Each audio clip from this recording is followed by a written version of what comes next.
Assalamualaikum warahmatullahi wabarakatuh. Jumpa lagi dengan Feli di channel Feli Syafriani.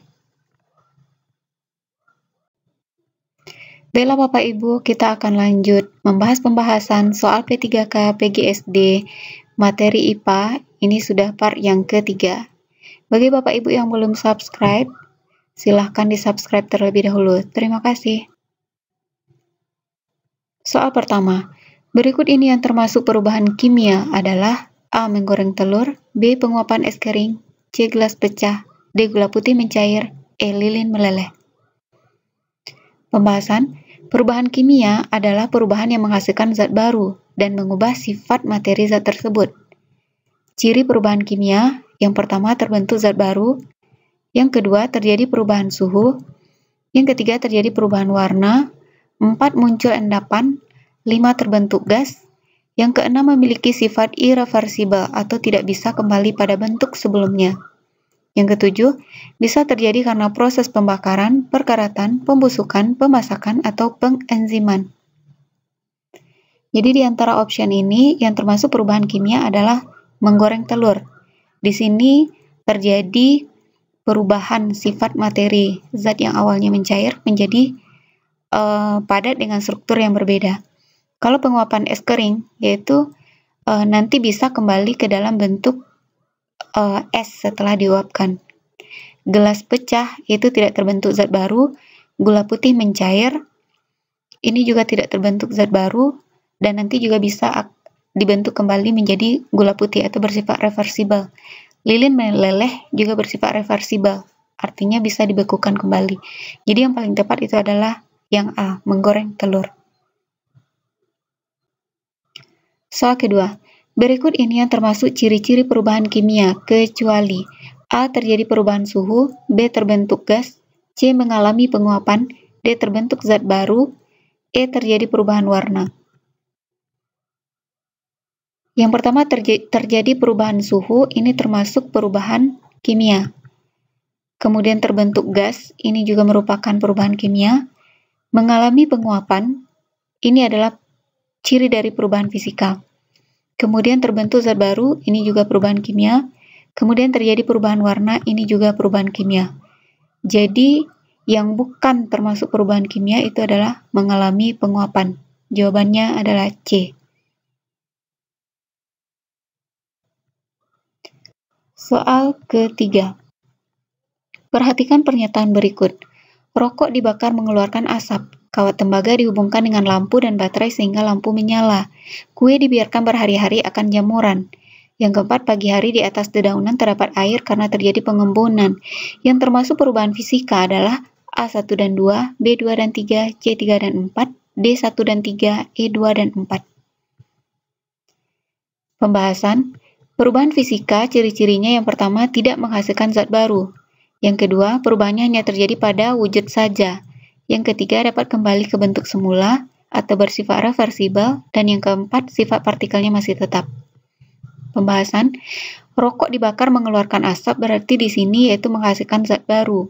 Yaitu ada dari rokok nanti bisa berubah menjadi abu rokok, kemudian ada asap. Ini termasuk perubahan kimia. Kemudian kawat tembaga dihubungkan dengan lampu dan baterai sehingga lampu menyala. Ini termasuk perubahan fisika. Kemudian kue dibiarkan berhari-hari akan jamuran, ini juga kimia. Kemudian pagi hari di atas dedaunan terdapat air karena terjadi proses pengembunan, ini termasuk perubahan fisika. Jadi jawabannya adalah 2 dan 4. E. Soal keempat. Zat cair memiliki bentuk yang tidak tetap dan selalu menyesuaikan wadahnya.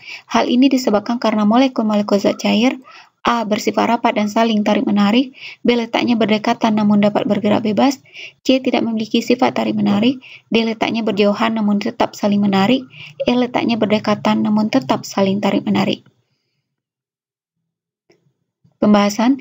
Jadi sifat-sifat zat cair itu yang pertama letak molekulnya berdekatan, kemudian susunan molekulnya juga berdekatan, yang ketiga gaya tarik-menarik antar molekulnya agak lemah. Kemudian gerak molekul pada zat cair lebih bebas daripada zat padat, sehingga zat cair lebih mudah berpindah tempat tetapi tidak meninggalkan kelompoknya. Akibatnya, zat cair memiliki bentuk yang dapat berubah-ubah sesuai dengan tempatnya tetapi volumenya tetap. Jadi jawabannya adalah B. Letaknya berdekatan namun dapat bergerak bebas. Soal kelima. Berikut ini yang bukan sifat ekstensif materi adalah A. Titik didih, B. Massa, C. Energi, D. Volume, E. Massa jenis. Jadi ada dua macam sifat materi berdasarkan hubungannya dengan jumlah materi, yaitu sifat ekstensif, sifat yang bergantung pada jumlah materi. Contohnya massa, energi, volume, massa jenis, dan jumlah zat. Kemudian ada sifat intensif, yaitu sifat yang tidak bergantung pada jumlah materi.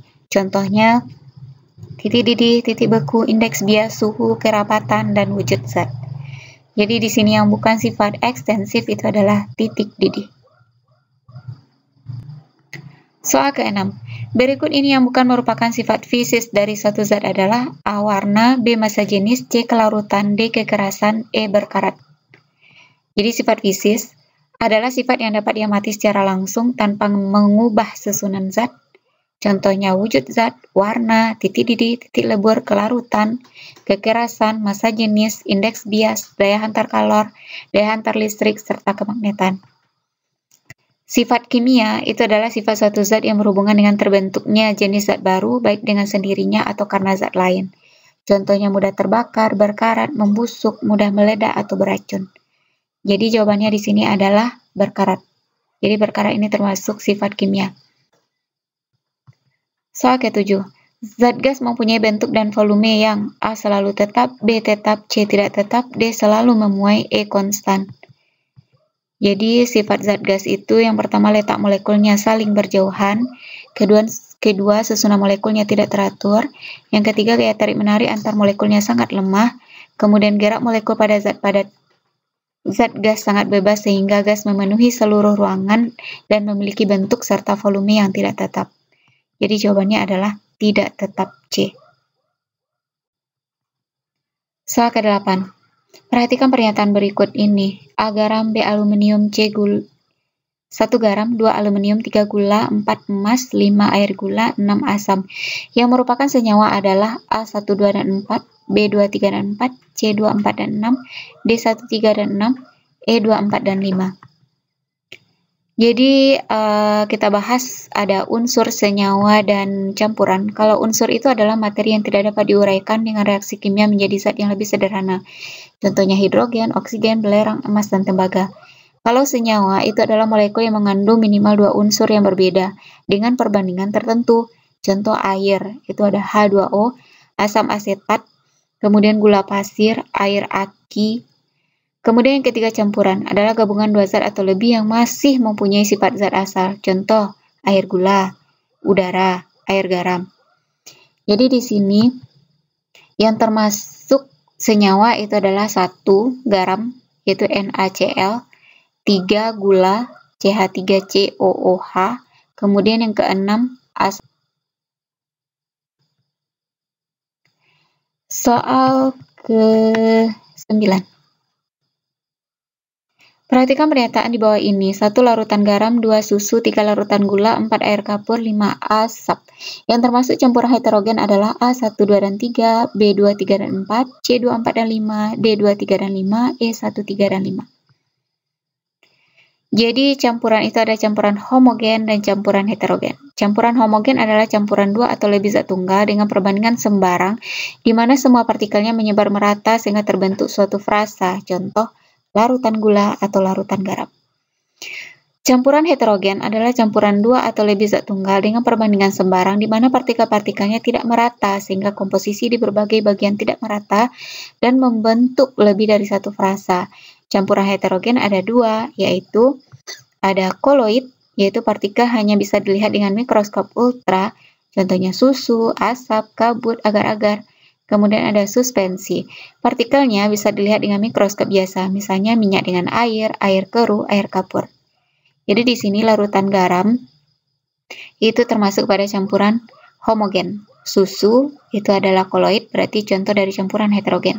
Larutan gula itu juga merupakan campuran homogen. air kapur dan asap itu termasuk campuran heterogen. Jadi jawabannya 2, 4, dan 5. Soal terakhir. Pemisahan dua atau lebih zat cair berdasarkan perbedaan titik didihnya yang cukup besar disebut A. Sublimasi, B. Dekantansi, C. Evaporasi, D. Destilasi, E. Kristalisasi. Jadi macam-macam permisahan campuran. Yang pertama ada filtrasi, penyaringan. Misalnya pemisahan antara air dengan pasir. Kemudian ada sublimasi, yaitu pemisahan zat padat dengan cara merubahnya menjadi gas. Misalnya memisahkan kapur barus dengan pasir pengotor. Yang ketiga, dekantansi, yaitu pemisahan campuran dengan cara mengendapkannya. Kemudian yang keempat, evaporasi, pemisahan campuran dengan cara menguapkan pelarutnya, misalnya memisahkan garam dengan air laut. Yang kelima, destilasi, yaitu pemisahan campuran berdasarkan perbedaan titik didih, misalnya pemisahan alkohol dengan air. 6. Kristalisasi, yaitu pembentukan kristal zat terlarut dalam larutan kental saat melewati titik jenuh. Contohnya gula batu. Jadi di sini jawabannya adalah destilasi. Demikianlah Bapak Ibu pembahasan tentang soal PGSD yang IPA. Semoga bermanfaat dan semoga teman-teman lulus tahun ini. Amin amin ya rabbal alamin. Dan jangan lupa subscribe dan share. Terima kasih. Assalamualaikum warahmatullahi wabarakatuh.